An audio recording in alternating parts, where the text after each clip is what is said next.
कहेंगे नीतीश कुमार जी को कि हमारे भी आदरणीय रहे हैं, हम उनको जरूर कहेंगे कि अगर थोड़ा सा भी क्षमता बचा हुआ है तो उस क्षमता का अपना एहसास जरूर करना चाहिए, बनारस में जाकर वो चुनाव जरूर लड़े।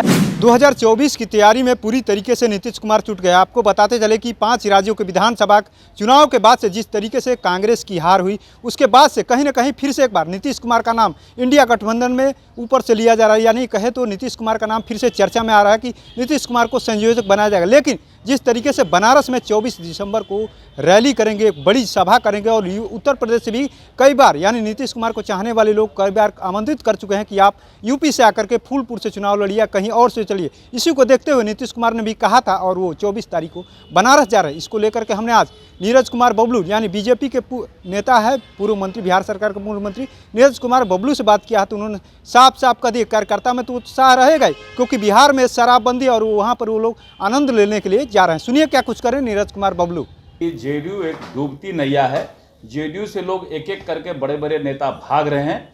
अब जब ये स्थिति डूबती नैया की हो रही है तो इनको लग रहा है कि हमको कुछ नया करना चाहिए ताकि फिर से हम मीडिया में, बनारस में जाने का मतलब है कि सिर्फ और सिर्फ ये मीडिया में आना चाहते हैं, लोगों के बीच आना चाहते हैं। क्या कि पिछले दिनों जिस तरह का इन्होंने विधानसभा में भाषण देने का काम किया तो पूरे देश में जो इनकी किरकिरी हुई है, जो इनका मेमोरी लॉस का पर्दाफाश हुआ है, उस चीज़ों से बचने के लिए ये तरह तरह का रैली का अपना ये नया तरीका ढूंढ रहे हैं।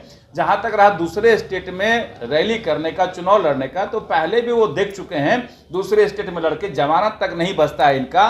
ये फिर भी अंतिम प्रयास कर रहे हैं कि हम बनारस में लड़ें और कार्यकर्ता इनके उत्साहित हो रहे कह रहे हैं। तो कार्यकर्ता तो कई चीज़ों से उत्साहित होते हैं। यहाँ पे शराबबंदी है, वहाँ शराब खुला हुआ है, तो हो सकता है आनंद लेने के लिए उत्साहित हो रहे होंगे, लेकिन कहीं कुछ इनका होना नहीं है।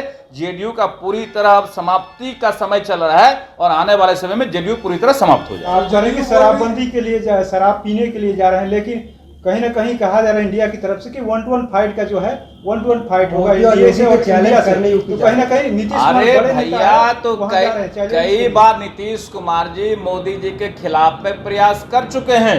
नीतीश कुमार जी उनके खिलाफ भी यहाँ बिहार में चुनाव लड़के देखे कि 2 सीट पर भाजपा के खिलाफ सिमट गए।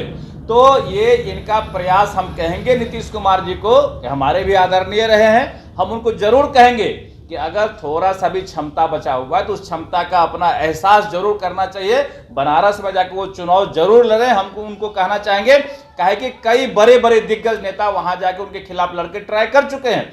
अब नीतीश कुमार जी अंतिम नेता होंगे, मुझे लगता है कि उनके खिलाफ लड़ना चाहेंगे। हम जरूर कहेंगे कि जरूर अपनी क्षमता का एहसास कराना चाहिए, जरूर चुनाव लड़ना चाहिए। कहा यह जा रहा है कि जो गंगा माँ के असली बेटा है और फर्जी बेटा है, फर्जी और असली बेटा की लड़ाई है। गंगा माँ अपनी गोद में उसी को लेगी जो असली बेटा है। देखिए, गंगा माँ का जहाँ तक सवाल है तो भारतीय जनता पार्टी जब आई सरकार में तो नमामि गंगे प्रोजेक्ट ला करके पूरा गंगा माँ को शुद्ध करने का, जो मैली गंगा हो गई थी पिछले सरकार में, उसको भी शुद्ध करने का काम किया। तो नीतीश कुमार जी गंगा माँ के लिए कुछ किए हैं क्या? आज तक दियो जलाए हैं गंगा माँ के किनारे में जाकर के? नीतीश कुमार जी को भगवान से मतलब नहीं है, ईश्वर से मतलब नहीं है, धर्म से मतलब नहीं है। वो दूसरे धर्म को संतुष्ट करने में, राजनीति रोटी सेकने में लगे रहते हैं।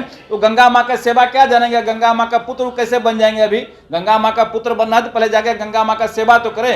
एक दिन में गंगा आरती जाके कर लेंगे तो हम लोग समझेंगे गंगा माँ के पुत्र बन रहे हैं। एक तरफ जहां गठबंधन सर बोल रही है कि अभी तो ये आप चेहरा है कि गठबंधन के लोगों के कहने से प्रमुख चेहरा है, काहे नहीं प्रधानमंत्री कैंडिडेट बना रहा है इंडिया गठबंधन? इंडिया गठबंधन को इतना प्रमुख लग रहा है, नीतीश कुमार जी को प्रधानमंत्री का चेहरा बना दे।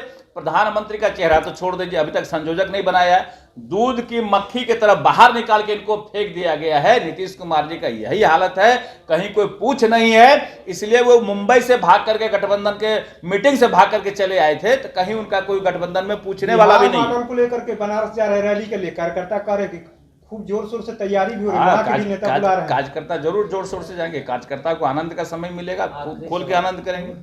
तो आपने सुना किस तरीके से नीरज कुमार बबलू ने साफ साफ कह दिया, जिस तरीके से उनका वहाँ पर हश्र वही होने वाला जिस तरीके से पिछले यानी 2014 में जो हुआ था। और वही उन्होंने ये भी कहा कि जिस तरीके से नीतीश कुमार की विधानसभा में जिस तरीके से बातें रखे और उनके कार्यकर्ता तो वहाँ पर शराब पीने के लिए जा रहे, साफ साफ कह दिए कि उनके कार्यकर्ता शराबबंदी कहीं ना कहीं बिहार में है, इसीलिए उनके कार्यकर्ता में उत्साह है और वो लोग बनारस जा रहे हैं शराब पीने के लिए। तो ऐसे तमाम अपडेट से जुड़े रहने के लिए इनसाइडर लाइव देखते रहे।